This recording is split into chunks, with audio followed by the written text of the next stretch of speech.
Oke, judul kita punya pelajaran pada hari Sabat ini adalah The First Seal atau meterai pertama. Yang mana kita tahu seal itu adalah the Holy Spirit atau Roh Kudus. Di Efesus 4 ayat 30 dikatakan, kita di-seal oleh Holy Spirit dan Holy Spirit lah yang seal kita atau Holy Spirit lah seal itu. Kita akan lihat bahwa Holy Spirit itu lah dia punya seal.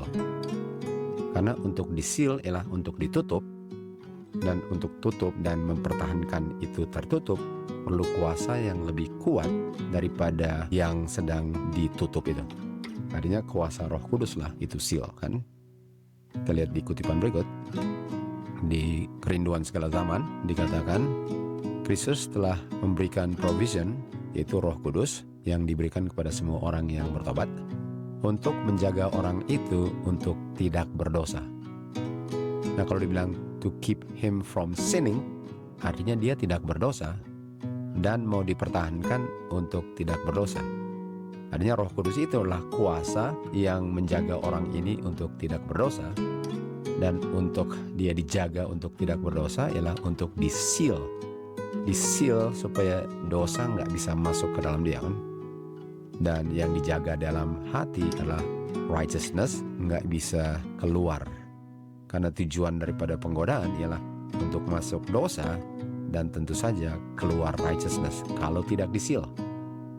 Untuk di-seal ialah untuk mempertahankan righteousness di dalam hati dan tidak mengizinkan dosa atau penggodaan setan bisa tembus dia punya seal. Dan kuasa itu adalah kuasa Roh Kudus. Dan tadi kita lihat bahwa Roh Kudus itulah yang meng-seal kita atau yang adalah seal itu. Oke. Dan ini adalah pekerjaan daripada Roh Kudus dalam pemeteraian pertama. Di John 8:11 dikatakan, "Go and sin no more." Artinya orang ini sudah diampuni dosanya dan dikatakan jangan berdosa lagi. Untuk tidak berdosa lagi ialah untuk dijaga Roh Kudus supaya dia tidak berdosa lagi. Artinya orang yang sudah di-seal dari dosa tertentu adalah orang yang di-seal dengan Roh Kudus, dan dalam hal itu atau dalam dosa itu dia tidak berdosa lagi. Tentu saja dia bisa berdosa kalau dia pilih untuk berdosa. Sebagaimana Adam dan Hawa di Taman Eden, mereka bisa memilih untuk berdosa. Tetapi kalau kita pilih untuk tidak berdosa, kita tidak bisa berdosa kalau sudah di-seal. Dan itulah pekerjaan Roh Kudus. Dan karena dikatakan pergi dan jangan berdosa lagi, yang kita perlu ketahui adalah apa itu dosa. Apa artinya untuk tidak berdosa lagi? Kita harus tahu apa itu dosa. Di 1 Yohanes 3:4 dikatakan dosa adalah pelanggaran hukum, yaitu pelanggaran hukum Tuhan. Dosa ialah waktu saya melanggar hukum Tuhan. Melanggar itu adalah action, perbuatan, atau kata kerja. Jadi dosa diasosiasikan dengan kata kerja di sini. Artinya untuk tidak berdosa lagi ialah untuk tidak melanggar lagi. Tidak melakukan action melanggar hukum kalau kita tidak berdosa lagi. Di Bilangan 5 ayat 6 dikatakan bahwa dosa itu ada hubungannya dengan guilt. Guilt itu adalah rasa bersalah. Kita tahu semua orang yang berdosa akan rasa bersalah, karena itulah pekerjaan Roh Kudus untuk membuat dia rasa bersalah. Karena kalau dia tidak rasa bersalah, bagaimana dosanya bisa dibereskan dan diampuni kalau dia nggak rasa dia berdosa? Artinya yang diasosiasikan dengan dosa ialah jangan melanggar lagi dan tidak rasa bersalah. Untuk rasa bersalah tentu saja kalau orang itu berdosa. Jadi apa itu dosa? Well, yang diasosiasikan dengan dosa adalah melakukan sesuatu yang bertentangan dengan hukum Tuhan dan merasakan rasa bersalahnya hasil melanggar hukum Tuhan. Kita tahu juga di Wahyu 20 ayat 12, dosa itu tercatat di buku di surga. Artinya yang ada hubungan dengan dosa ialah catatan dosa yang tercatat di buku di surga, atau dia punya rasa bersalah hasil melanggar atau berdosa, dan dia punya kata kerja atau perbuatan di mana dia melanggar hukum Tuhan. Itu semua ada hubungannya dengan dosa. Right? Karena kita mau cari tahu apa artinya untuk jangan berdosa lagi. Artinya jangan melakukan atau melanggar hukum Tuhan lagi, sehingga kamu tidak rasa bersalah, sehingga nggak ada lagi catatan yang dicatat di surga mengenai dosa kamu.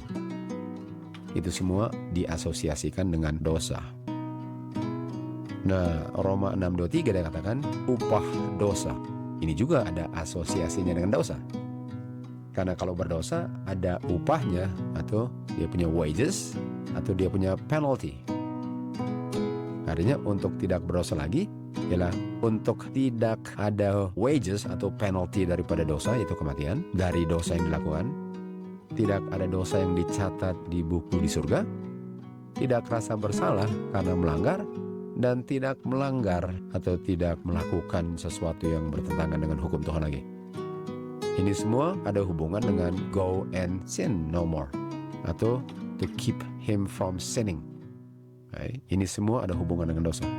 Mari kita lihat dia punya urutan yang kita udah bahas tadi. Right?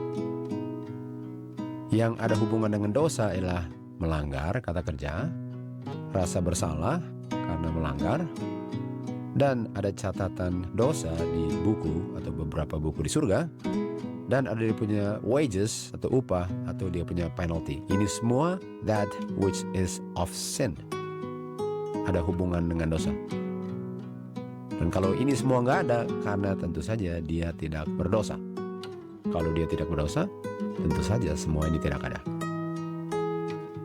Oke, di Yohanes 1 ayat 29 dikatakan, waktu Tuhan Yesus datang, atau waktu Tuhan Yesus datang mendekati murid-murid, dia bilang, inilah dombanya God atau Tuhan Yesus yang mengambil atau menyingkirkan dosa dunia.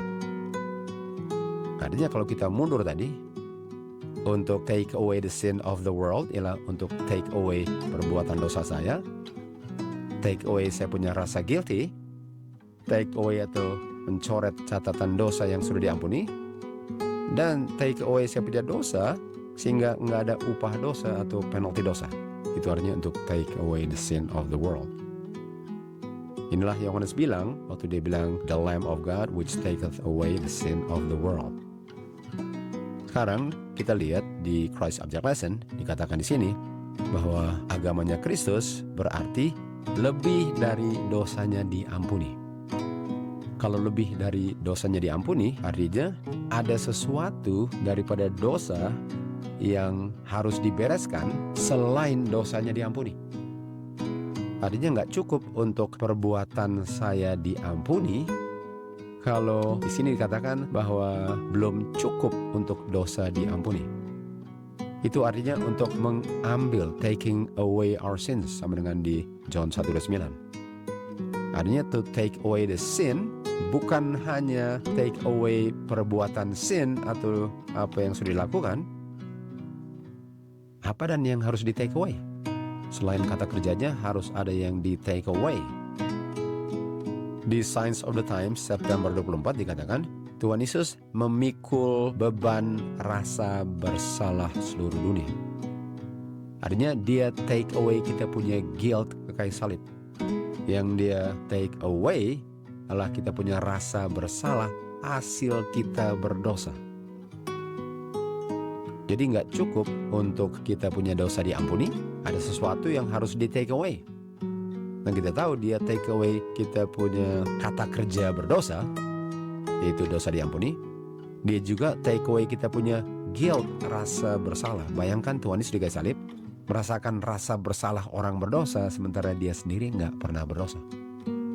Dan ini bukan mengambil rasa bersalah atau guilt daripada satu orang, tapi dia mengambil guilt daripada seluruh orang di dunia.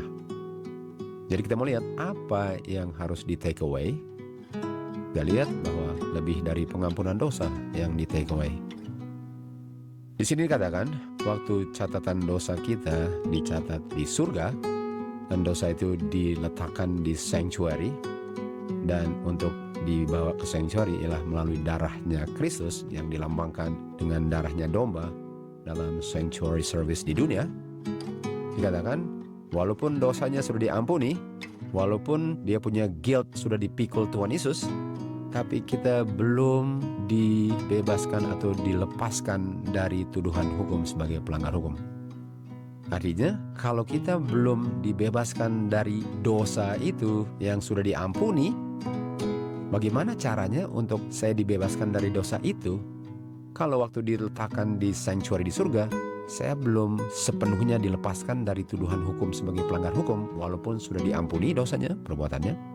Dan juga bahwa dia punya guilt, sudah dipikul Tuhan Yesus kayu salib, tapi saya belum dilepaskan dari tuduhan hukum sebagai pelanggar hukum. Baik. Dan inilah penaltinya. Penaltinya saya belum bebas dia punya wages of sin. Saya belum bebas dia punya penalty of sin. Artinya untuk dosa saya diambil, diampuni. Untuk diampuni lalu catatannya dicoret atau dibilang sudah diampuni dan sudah diletakkan di surga, masih belum bebas. Artinya saya belum bebas dari dosa. Saya belum diselamatkan dari dosa. Kalau walaupun dosa itu sudah dibawa di sanctuary di surga melalui darahnya Kristus, sudah dipikul di kayu salib, dia punya guilt, dan kata kerja dosa yaitu transgression sudah diampuni. Artinya ada dosa yang belum beres selain semua yang kita sudah sebut tadi. Pertanyaannya apa itu? Artinya saya belum diselamatkan dari dosa.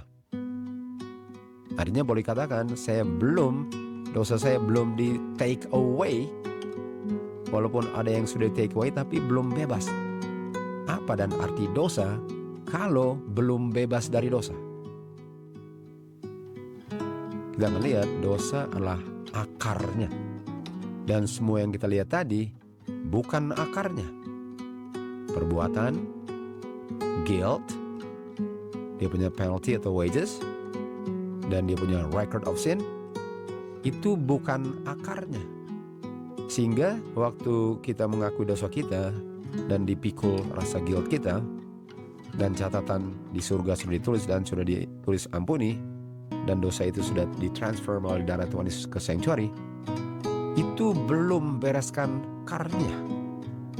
Atau paling kurang ada akar yang harus dibereskan. Kalau itu semua sudah boleh katakan bahwa dia sudah dibebaskan dari dosa. Itu maksud saya. Jadi harus bebas dari dosa sebagai akar dulu, baru yang lain bisa bebas. Oke. Kita lihat di Yehezkiel 18:20. Dikatakan, seorang yang berdosa, dia akan mati. Lalu dikatakan, seorang anak tidak menerima atau memikul dosa orang tuanya. Nah, apa dosa orang tua yang dia tidak pikul? Dengan kata lain, apa dosa yang tidak ditransfer kepada orang lain? Cerita tentang Musa di Bukit Sinai setelah umat Israel menyembah golden calf, lembu emas itu. Musa kembali kepada Tuhan dan dia bilang, oh, orang-orang ini telah berdosa, telah melakukan kata kerja dosa. Mereka telah membuat gods of gold. Ini kata kerja, dosa inilah kata kerja. Jadi kita mau cari tahu dosa apa yang tidak ditransfer ke orang lain. Lalu dikatakan, Musa bilang, kalau engkau mengampuni dosa mereka, tetapi kalau tidak, coretlah nama saya dari buku kehidupan, artinya saya akan hilang selama-lamanya. Waktu saya bangkit 1000 tahun kemudian dan siap dikembalikan ke debu, karena nama saya tercoret dari buku kehidupan, kalau engkau tidak mengampuni kata kerja dosa mereka. Lalu Tuhan bilang kepada Musa, barang siapa berdosa, dan berdosa inilah kata kerja, dialah yang akan dicoret dari buku kehidupan namanya. Artinya dosa kata kerja tidak ditransfer. Itu yang dibilang nggak bisa ditransfer. Artinya itu perlu diampuni. Tadi kita lihat bahwa dia punya catatan dosa, walaupun sudah dicatat di surga, tapi dia belum dibebaskan dari tuduhan hukum sebagai pelanggar hukum. Jadi apa dan yang membuat catatannya atau catatan dosa yang tercatat di situ waktu diampuni, sehingga dia dibebaskan dari tuduhan hukum sebagai pelanggar hukum? Apa itu? Kita tahu dosa tidak ditransfer. Kita lihat lanjut sini.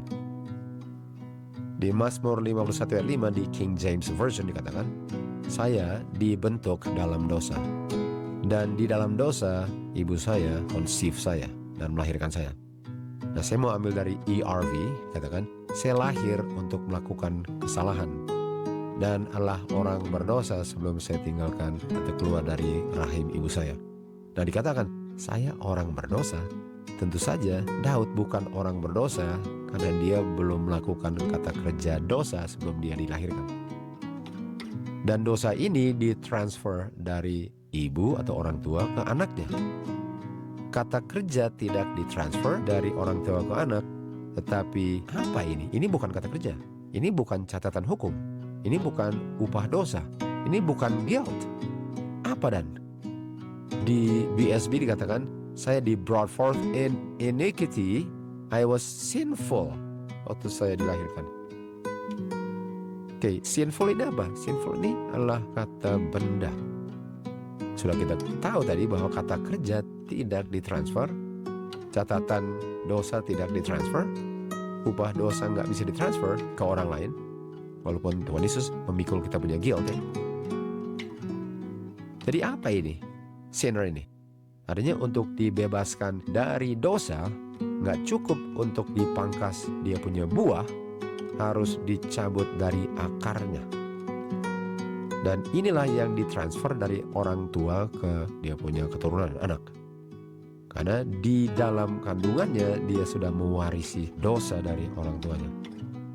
Walaupun bukan kata kerja, tapi kata benda yang waktu dilayani menghasilkan kata kerja bagi dirinya.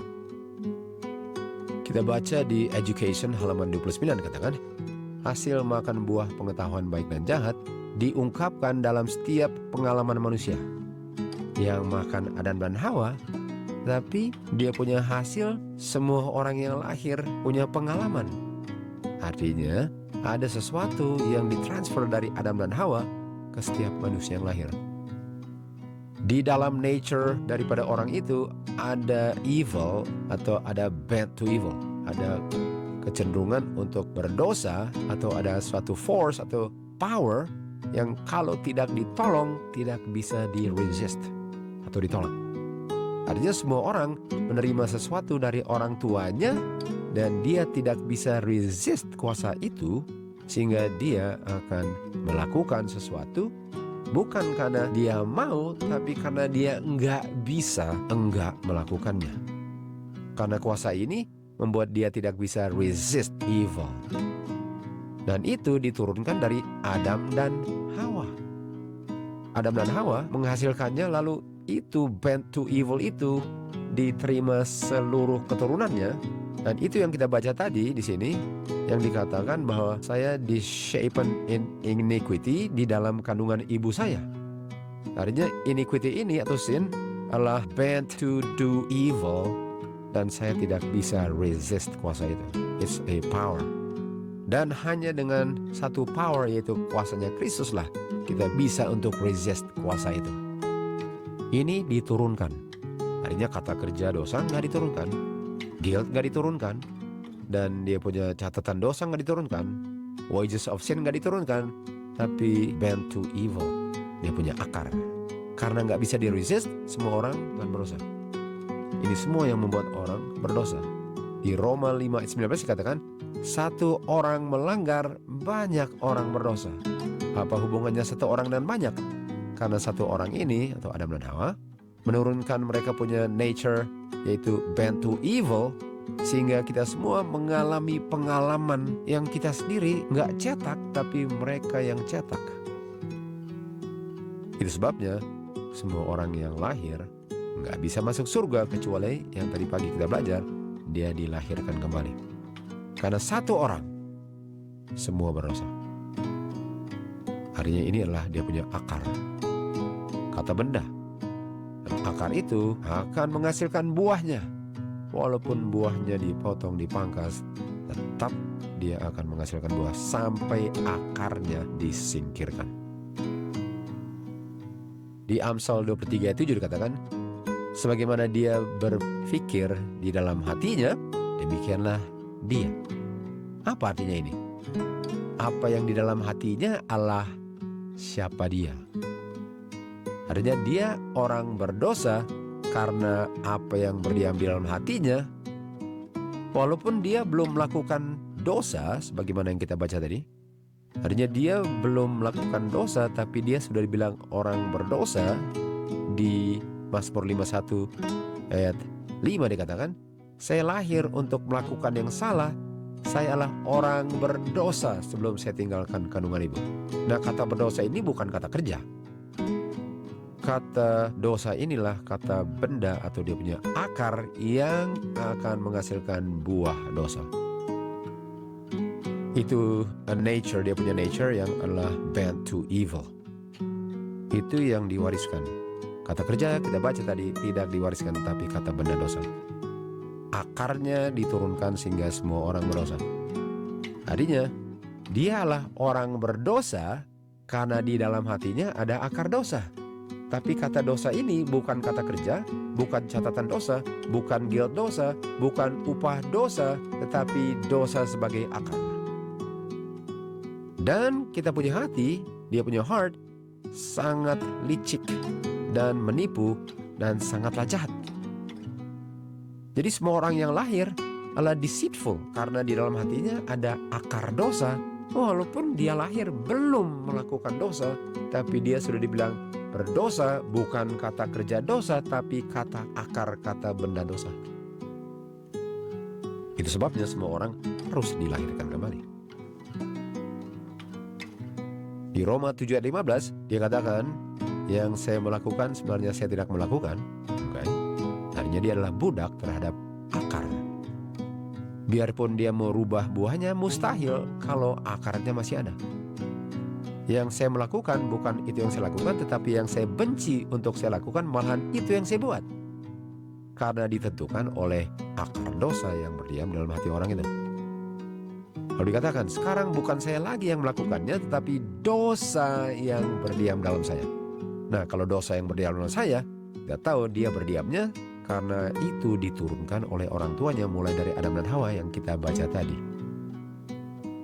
Kata dosa ini bukan kata kerja, bukan guilt, bukan wages atau penalty of sin, tetapi adalah akar dosa. Karena dosa itu berdiam dalam dia. Dan di dalam dia di mana? In me, di dalam dia punya flesh. Nggak ada yang baik, sehingga semua yang keluar sudah pasti tidak baik. Kalau di dalamnya nggak ada yang baik sebagai kata benda. Artinya untuk dibebaskan dari dosa, nggak cukup untuk diampuni, karena harus dibereskan akarnya. Karena kalau diampuni, akarnya masih ada, besok diampuni lagi. Akarnya ada, besok diampuni lagi. Akarnya ada, besok diampuni lagi. Petik buahnya, lalu keluar lagi buahnya. Petik buahnya, keluar buahnya, petik buahnya, dan seterusnya kalau pohonnya dengan akarnya tidak dicabut. Artinya untuk bebas dari dosa adalah bebas dari akar dosa. Bukan bebas dari rasa bersalahnya doang, kata kerjanya doang, tetapi dari akar dosa yang diturunkan oleh Adam dan Hawa, dan kita semua menerimanya tanpa pilihan. Di Lukas 6 ayat 5 dikatakan, seorang yang baik keluar dari hatinya tentu saja yang baik. Sebaliknya, kalau orang ini tidak baik, tentu saja yang keluar dari hatinya tidak baik. Karena apa yang keluar dalam dia punya perkataan, tindak tanduk, sikap, tergantung dari apa isi hatinya. Dan apa isi hatinya tadi dikatakan? Isi hatinya adalah dosa, akar yang berdiam dalam dia. Tadinya, biarpun kita mau buat baik, mustahil di hadapan Tuhan. Mungkin di hadapan manusia baik, tapi Tuhan bilang tidak baik. Karena bagaimana orang yang tidak baik melakukan yang baik? Jadi nggak cukup untuk diampuni dosanya, karena orang itu belum dibebaskan dari dosanya. Dia hanya dibebaskan dari dia punya perbuatan dosa, tapi akarnya masih ada, sehingga orang itu sebenarnya belum diampuni. Untuk apa diampuni kalau dia akan berdosa terus? Tuhan Yesus tidak akan bilang go and sin no more kalau akarnya masih ada. Dia tidak akan bilang jangan berdosa lagi kalau akarnya masih ada, karena dia tahu besok akan kembali lagi, lusa kembali lagi, dan kembali terus kalau akarnya masih ada. Jadi isi hati saya membuat kata kerja saya dosa. karena ada dosa di dalam saya. Rasa bersalah saya akan ada di dalam saya karena hasil perbuatan saya. Kenapa? Karena kata bendanya masih ada. Walaupun itu yang dipikul Tuhan Yesus, tapi apa gunanya kalau kata kerja masih ada? Dan wages of sin akan selalu ada kalau saya tetap melanggar karena masih ada akarnya. Yang harus dibereskan adalah ini, sin in me. Baru ini semua beres. Action, guilt, record dengan penalty beres. Kalau sin in my flesh dibereskan. Kalau cuma bereskan action, guilt, record, penalty ini, dan masih ada sin ini, pasti akan ada ini terus. Action, guilt, record dengan penalty. Artinya untuk dibebaskan dari dosa, Matius 1:21, untuk diselamatkan dari dosa, ialah diselamatkan dari sin in me. Otomatis hasilnya nggak ada. Bukan dibebaskan dari hasil sin in me yang selalu akan muncul kalau akarnya masih ada. Kita baca tadi, dikatakan the religion of Christ artinya lebih dari dosa kita diampuni. Itu artinya kita punya dosa di take away. Untuk kita diselamatkan, lebih dari dosa kita diampuni, tapi kita punya dosa ini in me di take away. Tuhan Yesus take away dosa akar dalam hati, bukan hanya mengampuni dosa kita. Dan bukan hanya itu, setelah diambil menjadi kosong, vacuum. Kalau kita lihat di sini, kalau ini diambil, ini nggak vacuum, masih ada dia. Kalau ini dibereskan, ini masih ada, ini nggak vacuum. Kalau ini sin in me yang diambil menjadi vacuum, kosong. Dan kalau kosong harus diganti atau diisi dengan Roh Kudus. Baru yang keluar baik. Karena kalau Roh Kudus menggantikan dia punya sin in me, tentu saja yang keluar baik. Tetapi kalau sin in me masih berdiam dalam saya, nggak ada gunanya perbuatan saya diampuni. Kalau toh saya akan tetap berdosa. Setelah di sini Yohanes menegur dosa dan memanggil dosa sesuai dengan namanya yang benar. Waktu dia bilang dia menamakan dosa sesuai dengan nama yang benar, dia bilang dia kapaknya diletakkan di akar pohon. Kapaknya nggak diletakkan di dia punya cabang karena akan tumbuh lagi. Nggak untuk memangkas dia punya buah karena akan keluar buah lagi. Dia meletakkan kapaknya di akarnya sehingga nggak akan keluar yang jahat lagi. Artinya dia punya akar adalah sin in me. Itu kalau mau diselamatkan dari dosa, ialah diselamatkan dari dosa itu. Dosa di dalam saya harus digeser dan diganti dengan Roh Kudus kalau saya mau diselamatkan dari dosa. Matius 1:21. Dikatakan di sini, dosa dan orang berdosa akan dibinasakan. Lalu dikatakan apa? Akar dan cabangnya. Setan adalah akar, pengikut setan adalah cabang-cabangnya. Artinya dosa berasal dari mana? Setan. Artinya yang miliknya setan yang berdiam dalam hati saya harus digeser atau dia punya akar digeser.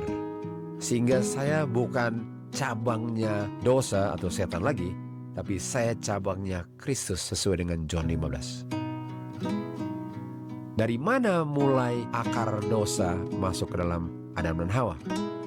Waktu setan bilang kepada Hawa, kamu sesungguhnya tidak akan mati. Dan waktu Hawa percaya, masuklah akarnya ke dalam hatinya Hawa, diteruskan pada Adam, dan seluruh keturunannya mewarisi bad to evil itu. Sehingga untuk diselamatkan harus digeser, dicabut akarnya dan digantikan dengan Roh Kudus.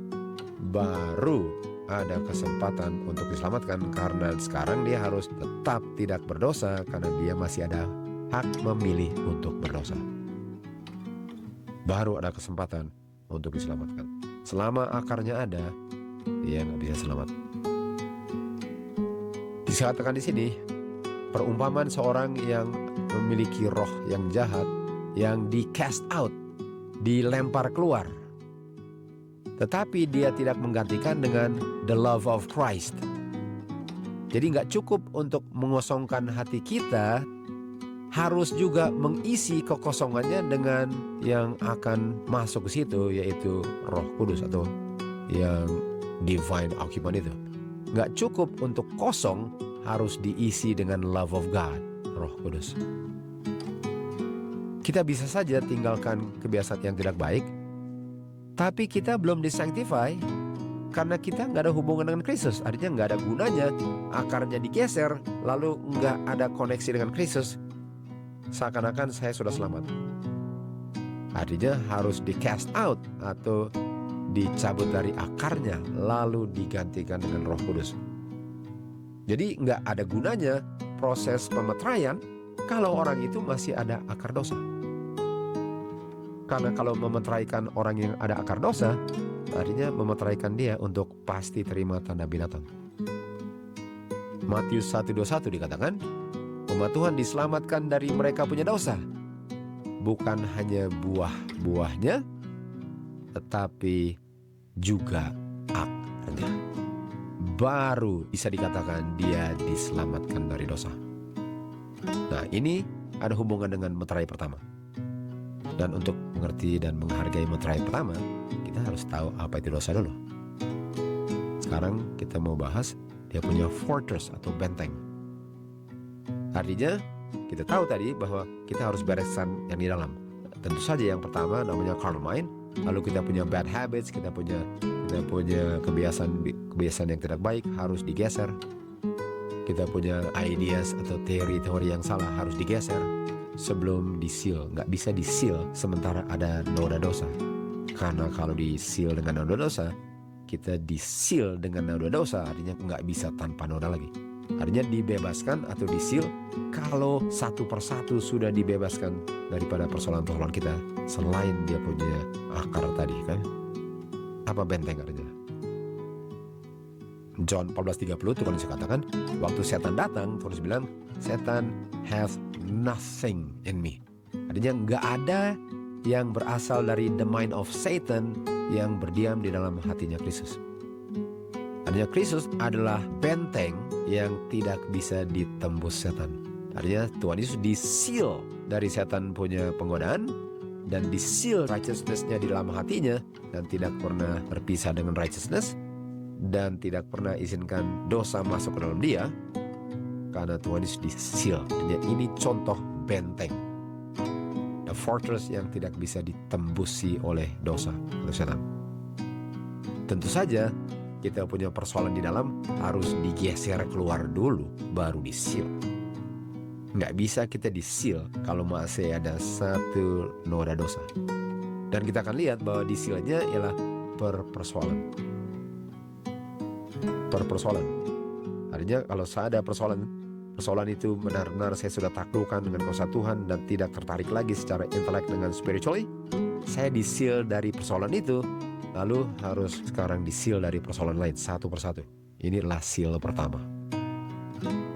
Waktu seorang menyerahkan dirinya sepenuhnya kepada Kristus, sekarang dia dikuasai oleh kuasa yang baru di dalam hatinya. Dan terjadi perubahan yang dia sendiri tidak bisa hasilkan dari dirinya sendiri. Dan perubahan inilah perubahan supernatural, di mana dia menyerahkan dirinya kepada Kristus. Dia punya diri menjadi benteng dari serangan setan. Karena Kristus adalah benteng itu berdiam dalam dia. Nah, kata benteng adalah seal, di mana nggak ada serangan setan yang bisa masuk, atau dia punya benteng adalah impregnable to the assaults of Satan. Artinya nggak bisa didobrak setan. Untuk tidak bisa didobrak, artinya sudah di-seal. Orang itu harus di-seal. Artinya kalau dia punya persoalan, dia tukang marak tanpa alasan, itu harus di-seal sehingga dia nggak akan melakukannya lagi. Kalau dia masih melakukannya, artinya belum di-seal. Contohnya kalau orang merokok, kalau dia masih kembali lagi ke merokok, artinya belum disil. Kalau dia dibujuk dengan apapun, dibayar sebanyak apapun gak mau merokok, itu artinya dia sudah disil. Satu persatu harus dikatakan setan tidak bisa menggoda saya untuk berdosa dalam hal itu, dan seterusnya. Itu seal pertama. Dan seal pertama itulah kuasa yang seal saya dari assault of Satan, sehingga itulah pekerjaan Roh Kudus, dan seal itu adalah kuasa Roh Kudus. Musuh di dalam. Apa artinya musuh di dalam? The enemy within. Reformasi artinya reorganisasi.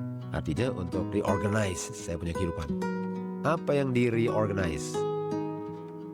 Perubahan ideas, perubahan teori, perubahan kebiasaan, dan perubahan practices. Artinya idea saya harus dirubah. Karena wrong ideas itu menghasilkan wrong habits dan wrong practices. Dan wrong practices itu adalah dosa. Artinya kalau ide saya salah, saya nggak bisa di-seal dalam kesalahan. Artinya idea saya harus diperbaiki oleh firman Tuhan sebelum idea itu di-seal. Teori saya pun harus diperbaiki sebelum itu di-seal. Saya punya habits juga harus diperbaiki sebelum habits itu di-seal. Dan dia punya practices, hasil ideas, theories dengan habits. Inilah pekerjaan seal pertama. Seal pertama ialah untuk seal setiap noda dosa dalam saya punya karakter, sampai semua noda dibersihkan dan di-seal dan jamin dia nggak akan berdosa lagi kecuali dia pilih untuk berdosa. Baru kita bisa lihat lateran akan dicurahkan nanti. Tapi itu pelajaran lanjut. Setan menemukan di dalam hati manusia some point di mana dia bisa mengambil kesempatan dalam kesempitan. Itu keinginan untuk berdosa yang dimanjakan, di mana orang itu akan digoda, dan karena di dalam hatinya masih ada sinful desire, dia akan jatuh. Apakah orang itu sudah di-seal? Belum. Karena di dalam hatinya masih ada keinginan untuk berdosa, sehingga setan gampang menggoda dia. Dengan menggoda dia punya sinful desire, udah pasti akan jatuh. Karena sinful desire itu miliknya setan, artinya ada musuh di dalam hati manusia. Walaupun saya tutup pintu saya, musuhlah yang akan buka pintu untuk izinkan kuasa setan menjatuhkan saya. Artinya untuk di-seal ialah untuk menggeser semua agen-agen setan di dalam hati saya, satu persatu di-seal, sampai nggak ada lagi agen musuh di dalam saya yang bisa membuka pintu dari dalam hati, sehingga saya nggak akan berdosa lagi kecuali saya pilih untuk buka sendiri tanpa alasan. Tulis katakan, he has nothing in me. Di dalam saya nggak ada miliknya setan. Dan setan tidak bisa temukan apapun yang adalah miliknya setan, sehingga setan nggak pernah bisa taklukkan Kristus. Dan inilah kondisi manusia kalau kita mau berdiri di Jacob's time of trouble. Kalau kita memasuk Daniel 21, tidak boleh ada satu titik noda miliknya setan, yang mana kalau ada, kita akan berdosa. Sementara Michael sudah berdiri. Michael stand up. Sekaranglah waktunya untuk semua yang adalah miliknya setan di dalam hati saya digeser dan di-seal. Sebagaimana orang yang dulu tukang merokok, dia benci untuk merokok. Untuk dengar kata rokok saja sudah benci. Secara intelek dan secara spiritual, dia tahu tubuhnya adalah kabah Kristus, sehingga dia benci spiritually and intellect, di mana dia lebih baik mati daripada dia merokok. Itu namanya sudah di-seal. Dan harus seperti itu terhadap setiap persoalan saya, sehingga nggak ada lagi yang miliknya setan dalam diri saya, sehingga dia nggak akan bisa menjatuhkan saya waktu saya digoda, karena nggak ada the enemy within. Dan kondisi seperti itulah yang kita perlu miliki kalau kita mau berdiri in the time of trouble. A blessing in disguise. Katakan, perhitungkanlah itu sebagai satu sukacita waktu kamu digoda. Yakobus nggak mengatakan bersukacitalah waktu kamu jatuh digoda. Bersukacitalah waktu kamu digoda. Kenapa? Karena penggodaan itu akan mengungkapkan miliknya setan yang selama ini tidur atau tersembunyi dalam hati saya. Karena fungsi setan waktu menggoda ialah untuk mengungkapkan semua spot yang dalam saya. Dan Tuhan izinkan saya digoda untuk diungkapkan hal-hal yang harus dibereskan sebelum hari penghakiman saya. Jadi berterima kasihlah waktu kita digoda. Salah satu blessing in disguise untuk digoda, karena penggodaan itu Tuhan izinkan untuk mengungkapkan noda-noda dosa yang harus dibereskan sebelum kita terima natural rain. Penggodaan ini adalah pancingan untuk kita berdosa. Dan ini tidak berasal dari Tuhan tetapi dari setan. Bukan hanya dari setan, tetapi berasal dari kita punya hati sendiri. Artinya waktu setan goda, kenapa saya jatuh? Karena dia pancing, dia punya evil dalam hati saya, udah pasti akan dilayani. Karena saya tidak bereskan. Sehingga orang yang masih ada sesuatu yang miliknya setan, nggak bisa dia taklukkan setan kalau miliknya setan masih berdiam di dalam hatinya. Sekaranglah waktunya untuk membereskan semua itu. Dan kalau Tuhan izinkan saya digoda, fungsinya untuk mengungkapkan hal-hal yang belum dibereskan, yang diungkapkan waktu saya digoda.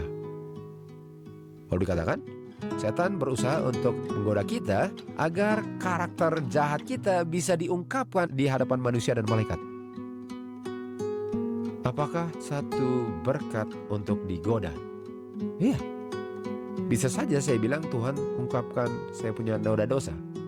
Dan cara untuk diungkapkannya ialah Tuhan izinkan saya digoda untuk kelihatan dia punya kelemahan-kelemahan titik noda saya sebagai jawaban permohonan saya untuk ungkapkan kelemahan saya, sehingga saya bisa bereskan sebelum buku saya dibuka di hari penghakiman nanti. John 16 ayat 8, pekerjaan Roh Kudus ialah untuk membuat saya sadar akan dosa saya. Jadi Roh Kudus mengungkapkan dosa saya, penggodaan mengungkapkan saya punya dosa atau persoalan dalam hati saya.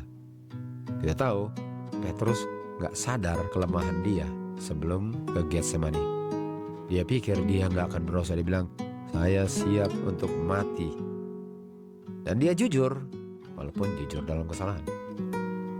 Dan dia menempatkan diri dia di lokasi di mana gampang sekali untuk digoda, jauh dari Kristus. Lalu setan goda dia dan dia menyangkal Tuhan Yesus 3 kali. Tuhan akan ungkapkan secara pribadi atau di umum karena dia sangat mengasihi kita. Kalau secara pribadi kita nggak mau mengakuinya, dia akan ungkapkannya di umum demi keselamatan kita walaupun kita akan malu.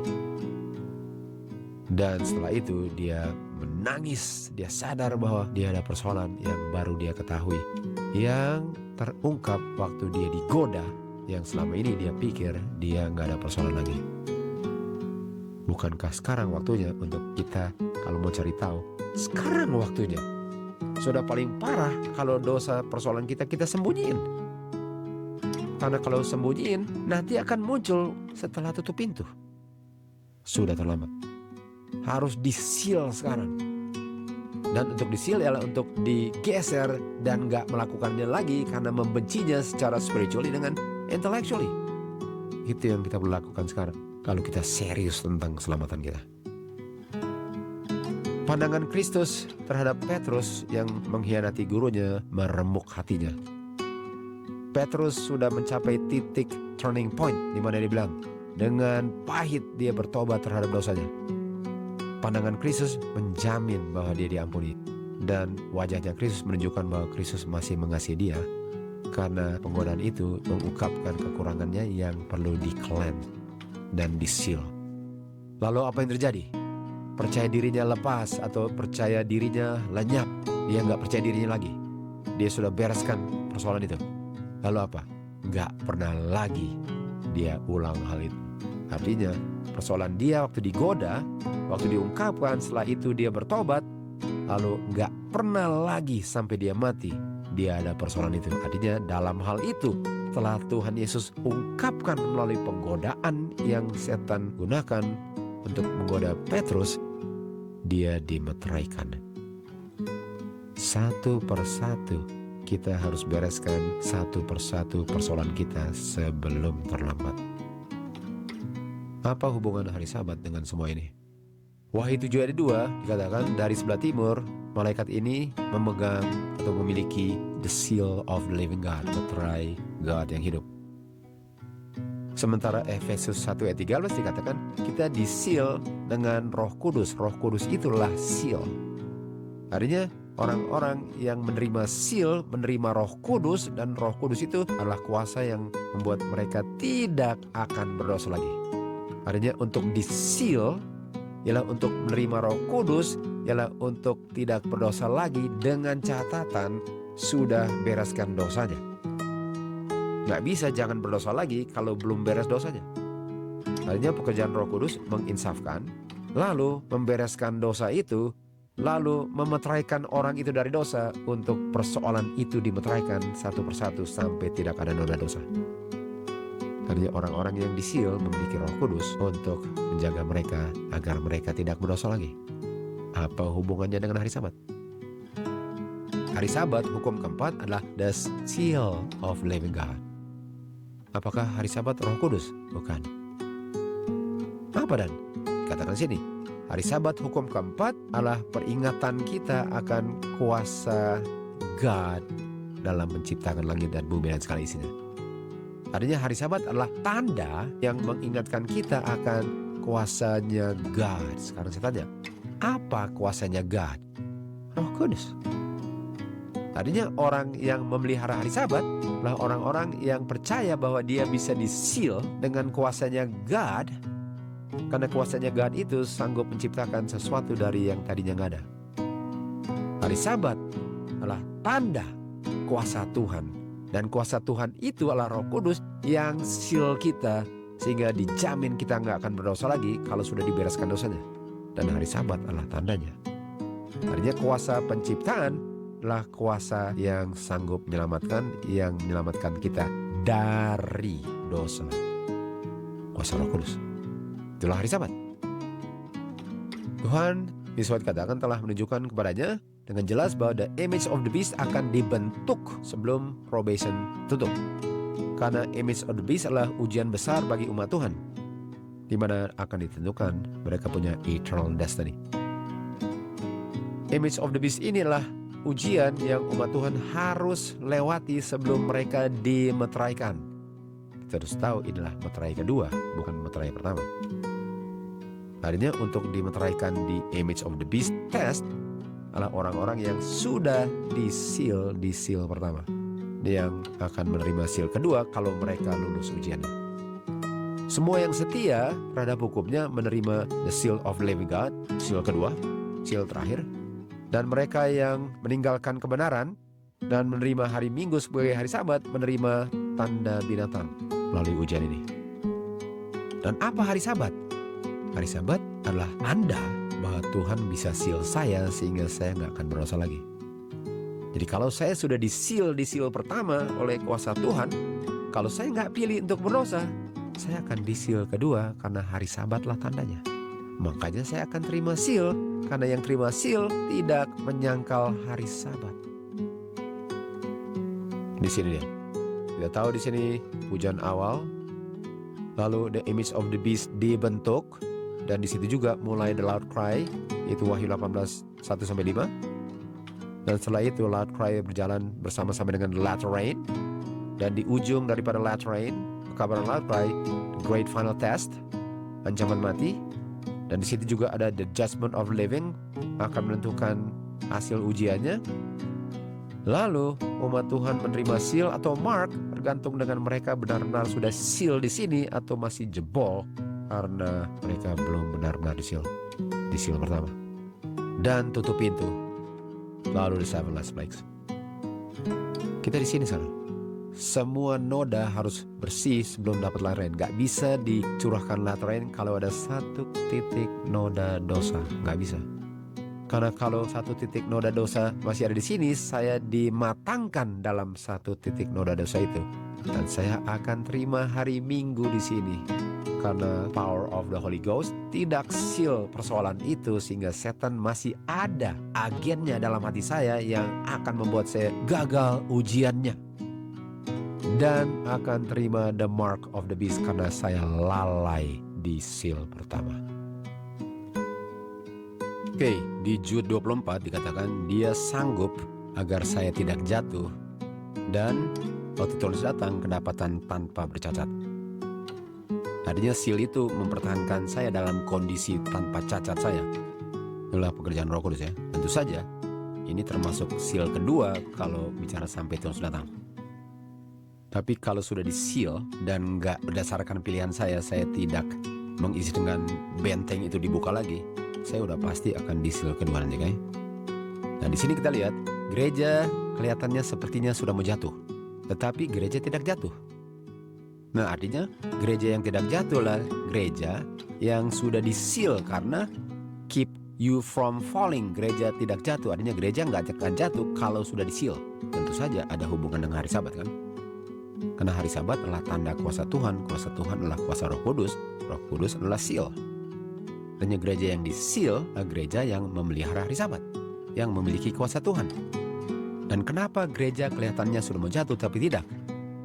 Karena orang-orang berdosa di gereja yang tergeser keluar atau sekam terpisah dari kandung. Nah, ini akan terjadinya di the great final test nanti. Di great final test nanti kita akan lihat gereja kelihatannya sudah mau jatuh tapi tidak. Di sini kelihatannya gereja sepertinya mau jatuh. Karena di sini yang enggak sungguh-sungguh umat Tuhan, yang masih ada sesuatu yang belum di-seal atau chaff, sekam, lalang akan keluar dan kelihatannya mau jatuh. Dan mereka akan terima mark the beast. Dan gereja Tuhan yang benar-benar di-seal, walaupun berkurang jumlahnya hasil ujian ini, tapi mereka nggak bisa jatuh. Di sini kutipannya berlaku, oke? Kita sudah pernah belajar itu. Lalu kita lihat di sini. Kita mau tahu gereja yang jatuh yang mana. Setan berusaha untuk membuat satu reformasi besar di antara umat Seventh Day Adventist, di mana agama kita akan dirubah. Fundamental principles dijadikan fundamental beliefs. Dan dibilang bahwa fundamental principles adalah salah. Yang saya mau fokus hari Sabatnya. Hari Sabat tentu saja dianggap remeh. Hari Sabat anggap remeh. God disingkirkan. God disingkirkan. Bukankah God itu power of God? Dan kalau hari Sabat dengan God disingkirkan, tapi masih pelihara hari ke-7. Sedangkan hari Sabat adalah tanda kuasa. Artinya kalau tolak kuasanya, apa gunanya hari Sabat? Tanpa God, mereka gunakan kuasa manusia. Tanpa God, sia-sia. Fondasi mereka dibangun di atas pasir. Dan waktu storm, kita akan lihat storm nanti, waktu ada badai, jatuh. Jadi, Seventh-day Adventist yang menggantikan fondasinya dari fundamental principles ke fundamental beliefs, merubah dari batu ke pasir dan akan jatuh. Saya mau ulang ke belakang tadi. Gereja yang kelihatan mau jatuh tapi tidak jatuh adalah gereja yang didirikan di atas batu, bukan di atas pasir. Yang mempertahankan fundamental principles, bukan dirubah menjadi fundamental beliefs. Fondasinya yang menentukan jatuh atau enggak kalau kita baca di Matius 7, 24-27. Artinya, yang kelihatan mau jatuh bukan yang sudah menggantikan fundamental principles-nya. Bukan yang merubah fondasinya. Bukan yang menganggap remeh hari Sabat sebagai tanda kuasa Tuhan. Bukan yang pakai kuasa manusia sehingga tidak membutuhkan God. Bukan yang fondasinya pasir tetapi batu. Itu yang gak jatuh. Ini jatuh karena pasir. Sweep away artinya jatuh. Di storm, di saat storm tiba, dia jatuh. Sama dengan Matius 7. Di sini, the church kelihatannya mau jatuh tapi tidak. Artinya yang jatuh siapa? Yang jatuh adalah yang menggantikan fondasinya. Yang tidak menggunakan kuasa Tuhan. Yang menerima reformasi daripada the enemy of soul, setan. Yang merubah agamanya. itu yang akan jatuh. Kapan? Di saat storm. Lihat ini. As the storm approaches. Storm. Saya mau ulang lagi tadi. Storm. Di mana kita lihat storm? Storm. Seventh-day Adventist jatuh di storm karena ganti fondasi. Nah, kita akan lihat di sini. Di saat storm tiba, kelompok besar yang mengaku iman di dalam pekabaran malaikat 3 tapi tidak disanctify, artinya tidak di-seal, akan tinggalkan posisi mereka dan akan bergabung dengan kuasa musuh. Siapa yang jatuh di storm tadi? Seventh-day Adventist. Yang nominal, bukan the real one, karena menggantikan semuanya.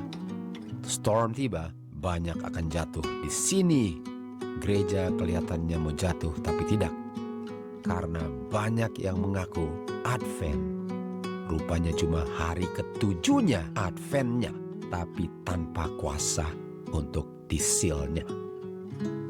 Waktu ujian The Image of the Beast diberikan, mereka pilih pihak yang gampang dan populer. Karena kalau terima hari Sabat, pasti akan dianiaya dan dibunuh.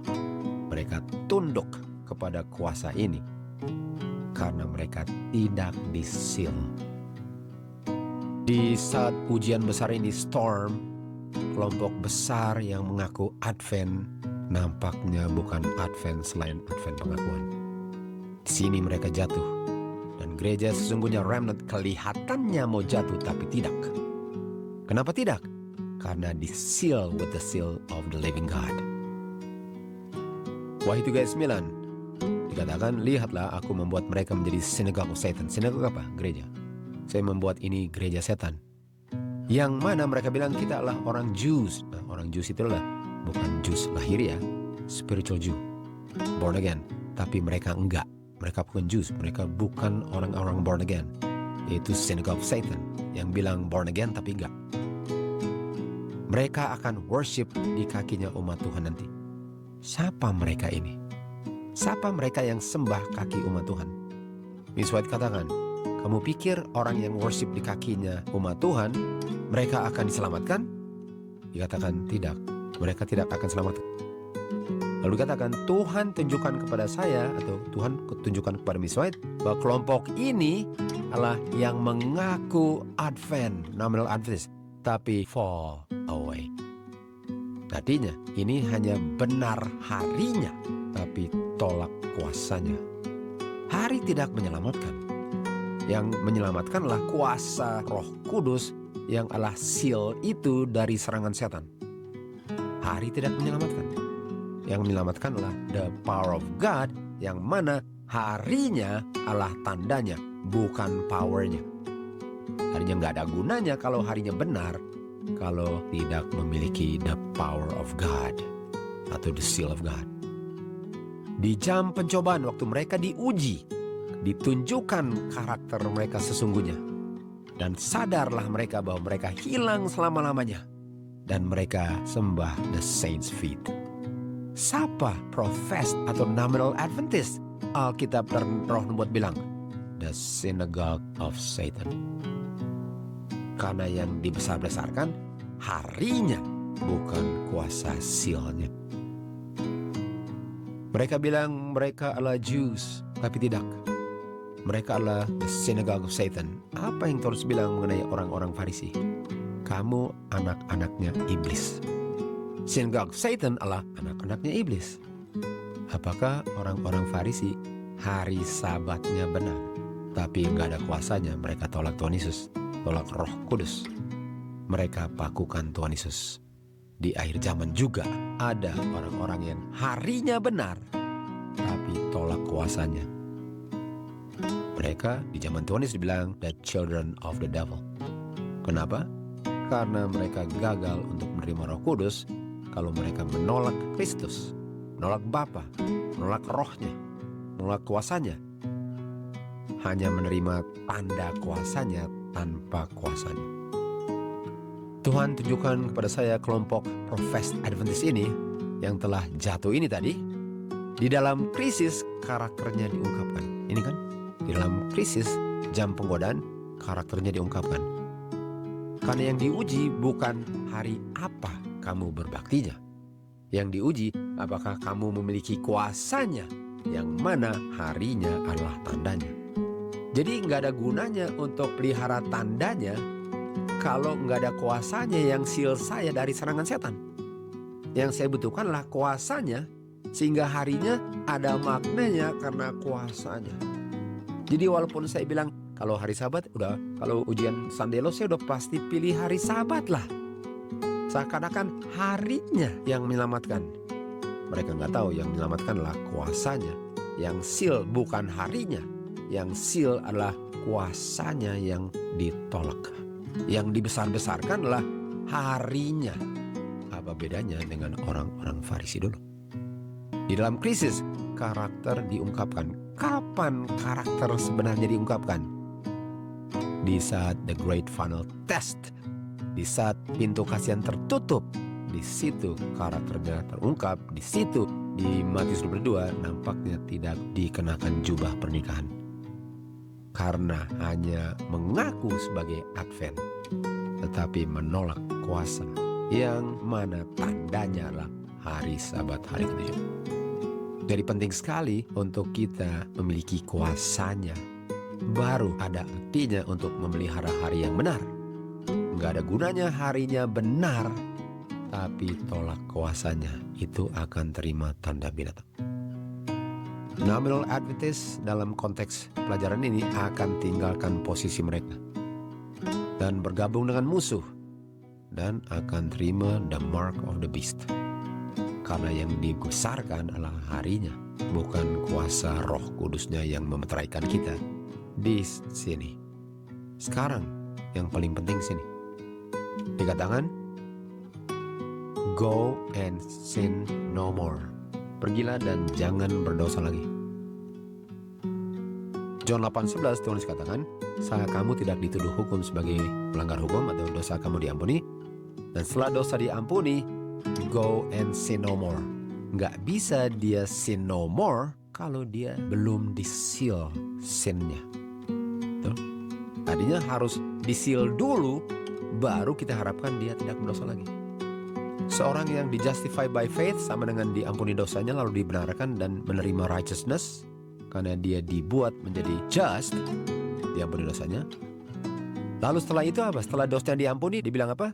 Kita sekarang melalui iman yang sama, kita menerima grace atau the power of God, di mana kita berdiri, tidak jatuh.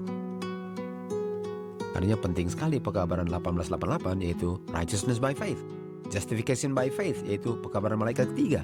Karena itu bicara tentang kuasa Tuhan yang menyanggupkan kita atau menjaga kita agar kita tidak jatuh dan kedapatan tanpa cacat di hadapan Kristus waktu dia datang di awan-awan nanti. Mulainya kapan? Mulainya dari seal pertama. Sekarang yang paling penting, yang nanti itu hasil apa yang kita bikin sekarang atau apa yang kita tidak bikin sekarang. Kita harus dalam posisi di mana nggak ada dosa lagi, karena sudah seal, baru bisa dikatakan go and sin no more. Apa grace? Grace menyelamatkan dari dosa. Grace adalah apa? Power of God, Roh Kudus. Kata lain grace adalah strength atau the power of Christ. Kristus punya power adalah dia punya firman, dia punya spirit. Itulah yang seal kita. Kristus punya grace atau Roh Kudus lah yang memberikan manusia power untuk menurut hukum Tuhan. Grace adalah yang menyanggupkan dia untuk tidak diperbudak oleh kebiasaan yang jahat lagi. Inilah satu-satunya power yang membuat dia bisa dan mempertahankan dia untuk tidak berdosa lagi. Grace atau spirit yang adalah seal. Pertanyaannya, saya percaya atau enggak? Kita tahu waktunya sudah singkat. Kita nggak bisa buang-buang waktu lagi. Kalau ini proses nggak terjadi dalam satu malam. Inilah yang kita harus lakukan sekarang. Yang paling penting sekarang saudara-saudara untuk dilakukan. Kita punya flesh lemah. Apa artinya ini? Dikatakan hukum nggak bisa menyatakan saya tidak berdosa karena saya punya flesh lemah. Kita tahu kita punya flesh lemah, dan ini bicara tentang apa? Sinful flesh. Sinful flesh bukan dosa, tetapi kalau dilayani adalah dosa. Apa sinful flesh? Ngantuk, capek, lapar, haus, dan sebagainya. Tuhan Yesus memiliki semua itu. Dan Tuhan Yesus dalam kondisi sinful flesh menaklukkan dosa. Kenapa? Karena dia bergantung kepada kuasa Roh Kudus Bapa yang berdiam dalam dia. Semua kemenangan Kristus diperoleh melalui kuasa Roh Kudus yang berdiam dalam dia, sementara tubuhnya adalah tubuh sinful flesh. Dan oleh sebab itu, kalau kita memiliki rohnya Kristus juga dalam kita, walaupun sinful flesh, bagaimana dia menang, kita pun bisa menang. Karena dia punya Roh Kudus itu yang seal kita untuk tidak akan melayani kelemahan sinful flesh kita, yang sendirinya bukan dosa tapi bisa menjadi dosa kalau dilayani untuk berdosa. Dikatakan berdoa dan berjaga-jaga. Di mana penting daripada konsep ini? Saya harus kembali ke beberapa slide sebelumnya untuk kasih tunjukinnya. Kita harus di-seal di sini, dan di sini kenapa masih bisa jatuh di sini? Kenapa ujiannya di sini? Kenapa nggak di sini? Kenapa ujiannya nggak awalnya loud cry? Kenapa ujiannya akhir loud cry? Karena walaupun sudah di-seal sama dengan Tuhan Yesus, He has nothing in me, tapi kita punya flesh masih lemah. Kita masih sinful flesh di sini. Dan kita bisa melayani sinful flesh kita yang bukan dosa menjadi dosa. Buktinya di sini ada undang-undang nggak boleh jual dan beli. Aduh, takut nggak bisa makan. Tuhan Yesus 40 hari 40 malam nggak makan. Di sini kita akan diuji. Bisa jatuh karena kita punya flesh is weak. Walaupun di-seal, tetap digoda dia punya sinful flesh, kelemahan, lapar, haus, dan sebagainya. Kita pun akan diuji di sini. Dan ini akan mematangkan kita kalau kita tidak melayaninya. Dan lebih baik mati daripada berdosa. Dan waktu di ujian di sini, kalau kita tembus ini, kita punya sinful flesh tidak dilayani, kita akan dimeteraikan dengan seal of God. Dan akan memasuki the seven last plagues dengan the seal of God. Makanya belum bisa di seal kedua di sini karena masih ada ujian. Kita punya sinful flesh masih bisa digoda. Jadi walaupun kita nggak mau berdosa, tapi kita punya flesh, tubuh kita masih tubuh efek dosa. Flesh itu weak, dan Tuhan Yesus dalam sinful flesh nggak pernah berdosa. Kita pun di latter rain dalam sinful flesh harus tetap pilih lebih baik lapar dan mati kelaparan daripada berdosa. Itu jamin masuk kerajaan surga. Dikatakan inilah kemenangan kita, yaitu kita menang terhadap dosa. Apa kemenangan kita? Kita punya iman. Kita hidup berdasarkan iman, bukan berdasarkan kalau lapar boleh berdosa. Kita nggak bisa hidup berdasarkan situasi kondisi. Nggak bisa hidup berdasarkan apa yang kita lihat, apa yang kita cium, apa yang kita rasa. Kita hidup berdasarkan apa yang firman Tuhan katakan. Itu namanya iman. Kalau Bapa belum izinkan Kristus makan, dia nggak akan makan walaupun kelaparan. Itu kemenangan Kristus yang adalah contoh kita harus menang di latter rain nanti. Kristus katakan, I have overcome the world. Dan bukankah dia katakan di Wahyu 3:1 bahwa kalau kamu menang sebagaimana aku menang, dengan catatan rohnya Kristus berdiam dalam aku, maka aku akan menang sebagaimana dia menang. Walaupun lapar, haus, dan sebagainya, capek, ngantuk, tapi bukan alasan untuk berdosa. Itu sinful flesh. Inilah yang harus dipraktikkan sekarang, bukan nanti mau cari-cari bagaimana untuk menang kalau sudah terlambat, sebagaimana garis-garis bodoh. Proses pemeteraian. Tidak ada penggodaan yang baru bagi umat Tuhan, dan Tuhan pun tidak akan izinkan kita digoda lebih dari kemampuan kita untuk bisa menghadapinya. Artinya, semua penggodaan yang Tuhan izinkan kita bisa menang, karena dalam jangkauan kemampuan manusia masing-masing, dan kuasa Tuhan pun cukup untuk bisa menolong kita. Dan kalau sudah kepanasan, dia akan membuat jalan keluar agar kita bisa menanggungnya. Artinya semua penggodaan ialah untuk mengungkapkan dan membuat saya menang untuk tidak melayani. Kalau saya jatuh, saya tahu kelemahan saya, tapi berikut nggak perlu lagi karena saya sudah bereskan. Itulah pekerjaan kita sekarang. Nggak bisa kita buang-buang waktu. Dan pekerjaan ini membutuhkan jangka waktu yang panjang. Karena banyak ideas dengan theories, dengan habits yang salah, yang satu persatu harus dibersihkan dan dimeteraikan. Dan semua itu Tuhan akan izinkan digoda untuk diungkapkan dan habis itu dibereskan, lalu ditingkatkanlah penggodaannya sesuai dengan kemampuan sampai tidak ada titik noda dosa pun. Lalu kita punya sinful flesh nanti digoda dan ujian image of the beast. Dan kalau kita selama ini hidup by faith not by sight, kita akan lebih baik mati, memilih untuk mati daripada berdosa. Itu udah jamin akan masuk kerajaan surga. Dikatakan setiap tahap pertumbuhan kehidupan kita bisa menjadi sempurna. Artinya penggodaan itu mengungkapkan lalu bisa menjadi sempurna dalam hal itu, bertumbuh lagi. Sekarang penggodaannya lebih besar, kita pun bisa sempurna dalam tahap itu sampai bebas titik noda dosa. Ini semua adalah meterai pertama yang terjadi di bawah hujan awal dan hujan akhir. Meterai pertama di bawah dispensasi hujan awal dan hujan akhir.